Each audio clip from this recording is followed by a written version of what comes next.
Hey, it's James Mulvaney here. In this video, I'm going to be comparing these two microphones, the Shure SM7B and the Electro-Voice RE320. Let's get going.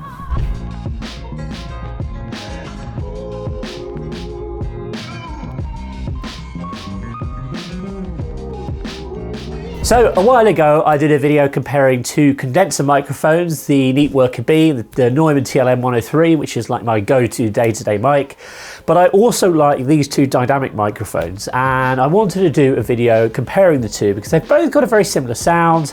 It's kind of a similar price tag, and I've kitted out multiple studios with the SM7B, and I've also kitted out a radio studio full of RE320 mics as well. And interestingly, when we had the studio with the RE320, we had lots of kind of DJs and music type folk coming through, and a couple of the people there said that this was one of the best sounding microphones they'd ever used. So this video is going to be about spoken word. If you're recording instruments or doing something else, singing, I'm not probably your guy because I do podcasting, radio. I'm actually founder of Radio.co, podcast.co, and matchmaker.fm. So if you're looking to start a radio station, or you're looking for somewhere to host your podcasts, or you want to make connections in the podcasting world, go and check those sites out. But as I say, these two microphones, great options if you are recording podcasts, if you're doing live streaming, radio. I'm sure you can use them to sing as well if you want to do that, but I'm certainly not going to be demoing them today. But I think these have a great sound to them. Now, my personal opinion before we get sort of stuck in with the demo, the SM7B is great for sort of podcasting. The RE320 I think has kind of more of a hot sound.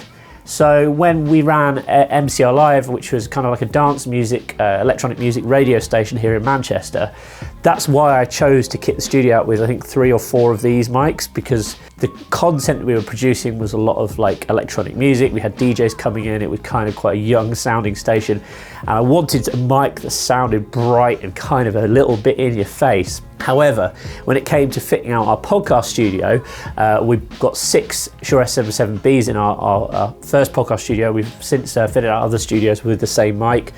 This has got a bit more of a balanced sound. I think it kind of suits more voices, whereas this, as I say, if you want something that's kind of got that little bit of a punch, that little edgy sound, I would go with this. But let's dive in and let's try out both these microphones. I've got them connected up to my audio interface here, which is the Apollo Twin X. We're not going to be using any processing. Obviously, the Shure SM7B is notoriously gain hungry, so sometimes you might need to use something called a FET head or a cloud lifter to sort of boost the signal a little bit with some cheaper audio interfaces.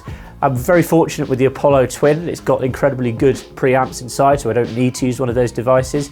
However, the gain is set pretty much as nearly as high as it will go in order to give me sufficient enough signal to work with the SM7B. The RE320 doesn't require as much gain as the SM7B. However, it still requires more than perhaps a condenser microphone or other similar microphones, dynamic mics in the field. So I think enough about these. Let's do some tests. Let's see which one that you think sounds better, and please leave me a comment below and tell me which one you think is the best. Alright, so the first microphone in today's test is the Electro-Voice RE320. Now, the thing I really like about this microphone is it sounds processed even though there's absolutely no processing being applied. It kind of gives you that hot sound where you've got that nice bass, but also that nice really crisp high sound. That's why I chose this microphone to use in our radio studio when we ran MCR Live for a few years, because it was a very young sounding station. We had a hot output, we had a lot of electronic music, dance DJs, that kind of thing. And I wanted a mic that was going to reflect the sound and shape of that station. So quite often people will say, this microphone is not as good as the RE20. Particularly in America, I know you guys are big fans of the RE20. It's really, really common in lots of radio studios. But here's my unpopular opinion. I don't really like the sound of the RE20. I prefer the sound of the RE320, and that's why I chose this microphone for use in our studios. I think the RE20 is great, but it sounds kind of a bit old school. It's got that kind of muddiness, that kind of bassiness to it, but I think it kind of lacks that high crispness that is maybe more modern sounding. That's just my opinion, but if you disagree, please let me know in the comments below. There's always going to be someone who disagrees, and also please comment below if you want to know what mic arm I'm using, because that one always comes up as well. Okay, but here we go. This is the RE320. Let's switch over to the Shure SM7B now, and then what I'm going to do to finish up is a side-by-side comparison. Okay, now I've switched over to the Shure SM7B.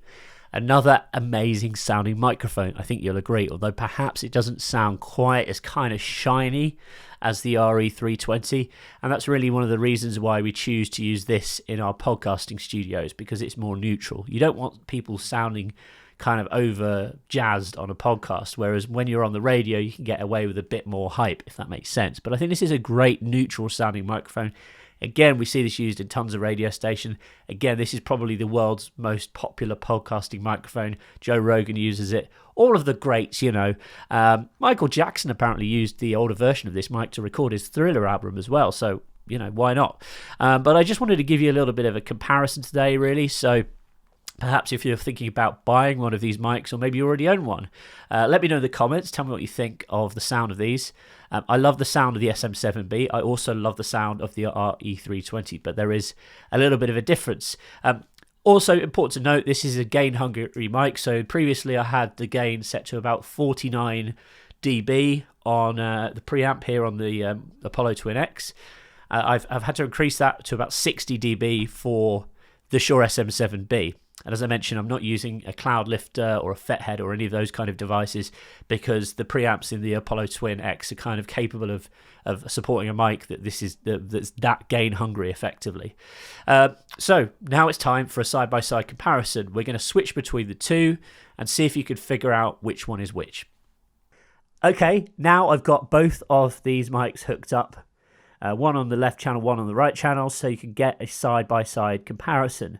Now, to begin with, I want you to guess, or show you on a screen, mic A versus mic B, which one you think is which.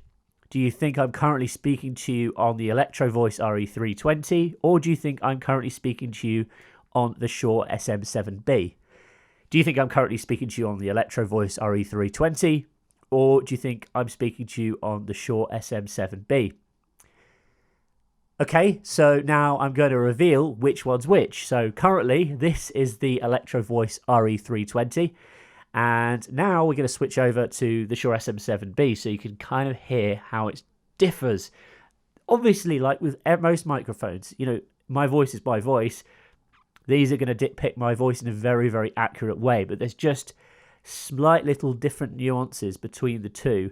Some which you might like, and some which will work better with some people's voices, and some which will work better with other people's voices. So I think overall, both these mics are great options if you're going into radio or podcasting. It's really probably personal preference. Obviously, there's a little bit of a price tag. I believe that the RE320 is slightly less than the Shure SM7B, but both fantastic microphones. If you own one of these mics and you have an opinion on it, please let me know in the comments. Likewise, if you think more reviews like this or more comparison of different types of mics would be good. Let me know what sort of mics that you want to listen into, and if you want any specific microphones comparing.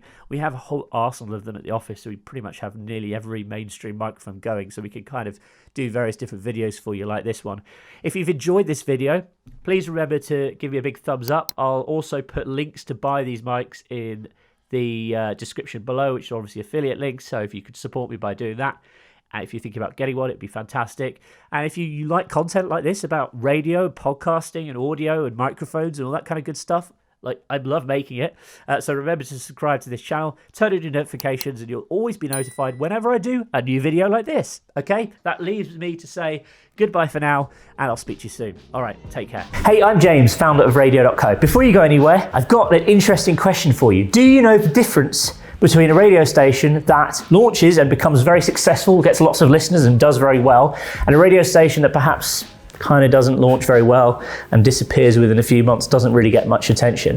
Well, I've put together a checklist which will illustrate to you in a very simple way the 5 key differences between radio stations that launch and do well versus radio stations that launch and kind of disappear. You can download your free copy over at radio.co/checklist today. Find out exactly how you can make the most out of your radio station. That's radio.co/checklist. Go and grab your free copy. I'll see you there.